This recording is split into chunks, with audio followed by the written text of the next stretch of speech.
नमस्कार। स्वतंत्रता दिवस की आप सभी को ढेर सारी शुभकामनाएं। मैं हूं आपके साथ श्वेता शर्मा। भारत के रंग हौसलों के संग आप देख रहे हैं, जहां प्रधानमंत्री मोदी ने दिल्ली के ऐतिहासिक लाल किले की वंदन किया। तो बता दें, भारत के रंग हौसले के रंग प्राचीर से देश को लगातार 13वीं बार संबोधित प्रधानमंत्री ने किया। 80वें स्वतंत्रता दिवस के मौके पर पीएम मोदी ने राष्ट्रीय ध्वज फहराने के बाद राष्ट्र को संबोधित करना शुरू किया और इसी दौरान लाल किले का पूरा परिसर देशभक्ति के रंग में रंगा नजर आया। लाल किले की प्राचीर से प्रधानमंत्री नरेंद्र मोदी ने कहा कि पिछले 12 वर्षों से उत्पादन लगभग 4 गुना बढ़ा है, जबकि खादी और ग्रामोद्योग का उत्पादन लगभग 5 गुना बढ़ा है। इलेक्ट्रॉनिक मैन्युफैक्चरिंग लगभग 7 गुना बढ़ी है। आधुनिक रेलवे कोचों का उत्पादन 21 गुना और मोबाइल फोन का उत्पादन 33 गुना बढ़ा है। इंटरनेट उपयोगकर्ताओं की संख्या लगभग 4 गुना पर पहुंच गई। पेटेंट ग्रांट 4 गुना बढ़ गए और डिजिटल लेन देन 100 गुना बढ़ा। गैस कनेक्शन पहले की सालाना गति से 6 गुना अधिक गति से दिया गया। हमने गरीबों के लिए शौचालय 4 गुना सालाना गति से बनाए और वंचितों को आवास पहले की दर से 3 गुना अधिक गति से उपलब्ध कराए। तो आज देश 80वां स्वतंत्रता दिवस मना रहा है, जहां प्रधानमंत्री ने कई तरह की बातों का जिक्र किया। आजादी के पर्व पर भारत पर गर्व महसूस भी किया गया।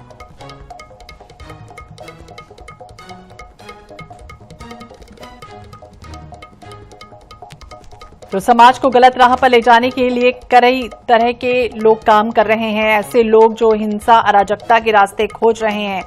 कई तरह की बातें प्रधानमंत्री ने की। लाल किले पर 76 मिनट की स्पीच दी और पीएम ने कहा, हथियारी नक्सल तो चले गए, लेकिन दिमागी नक्सल मौके की तलाश में है। समाज को गलत राह पर ले जाने के लिए तरह तरह के काम किए जा रहे हैं। तो बता दें, लाल किले पर पहली बार वंदे मातरम गाया गया। प्रधानमंत्री ने तिरंगा फहराया। इसके बाद राष्ट्रगान हुआ। 21 तोपों की सलामी दी गई। तो पीएम के संबोधन में कई तरह की बातों का जिक्र हुआ। महिला आरक्षण पर भी उन्होंने कहा कि हमारी माताओं बहनों को लोकसभा विधानसभा में 33% प्रतिनिधित्व मिला, वो भारत की नीति में अपना योगदान दे। 2047 तक भारत को विकसित राष्ट्र बनाना हमारी दिशा तय हो चुकी है। प्रधानमंत्री ने कहा, हमें उसे प्राप्त करके रहना है। इसके लिए हमारे वर्क कल्चर सोच को आगे बदलना होगा।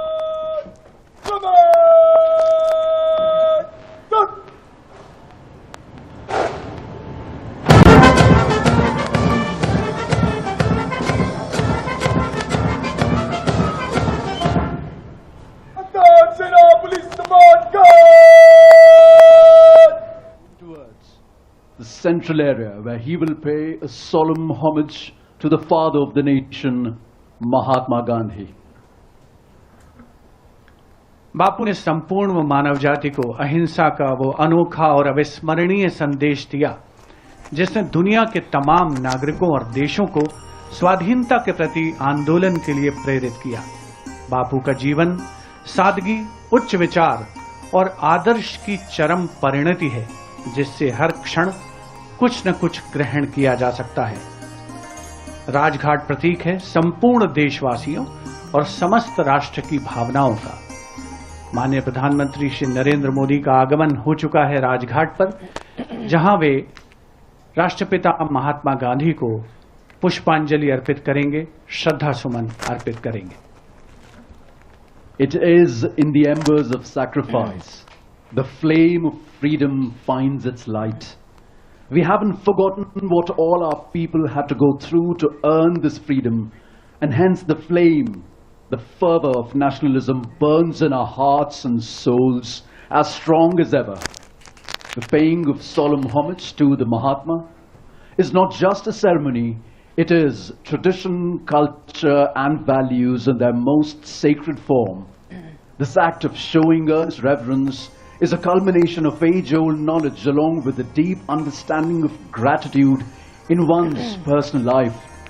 The Honorable Prime Minister paying homage to the father of the nation, Mahatma Gandhi, symbolizes a transition of eras and yet the endurance of the ethos of being a humble soul, the prime representative of 1 billion plus souls paying obeisance on behalf of all of us, showing what we all feel towards the Mahatma.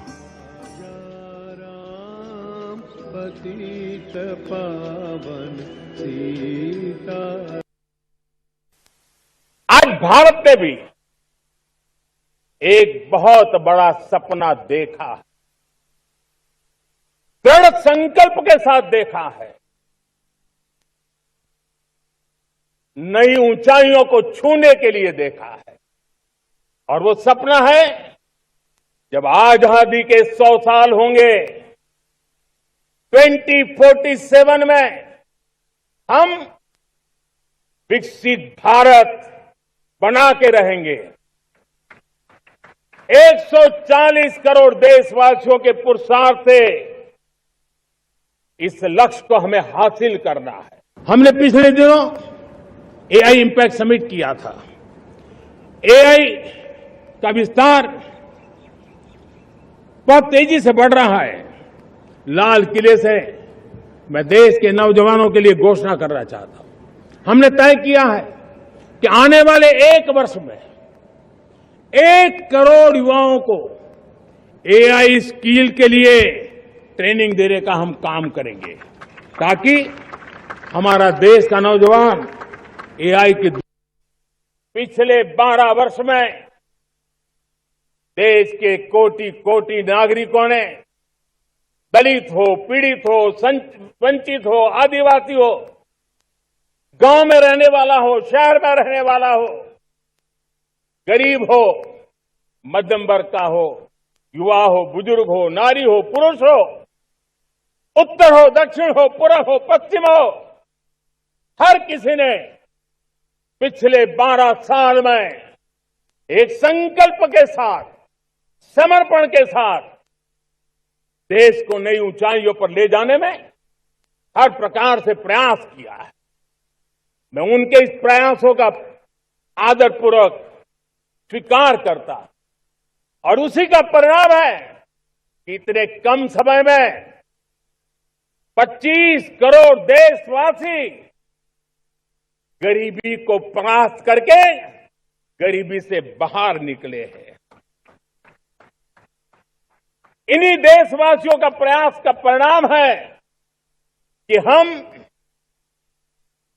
कभी fragile 5 में गिरे जाते थे। 12 साल के भीतर भीतर हम एक मेजर इकोनॉमी में फास्टेस्ट ग्रोइंग इकोनॉमी बन गए हैं।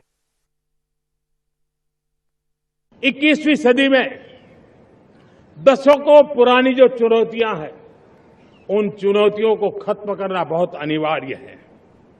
नक्सलवाद, माओवाद लाखों युवाओं के भविष्य को तबाह कर दिया। अनेक माताओं के दुधमल नौजवानों को छीन लिया, बर्बाद कर दिया। हर मां बाप के सपनों को चूर चूर कर दिया। इस नक्सलवाद ने 4 दशक तक हिंदुस्तान के बहुत बड़े हिस्से को, बहुत बड़ी आबादी को दबोच करके रखा था। बंदूक के नोक पर दबोच करके रखा था। संविधान की धज्जियां उड़ा दी थी और देश के सामान्य नागरिकों की रक्षा में 3,500 से ज्यादा हमारी पुलिस के, सुरक्षा बल के जवान शहीद हो गए।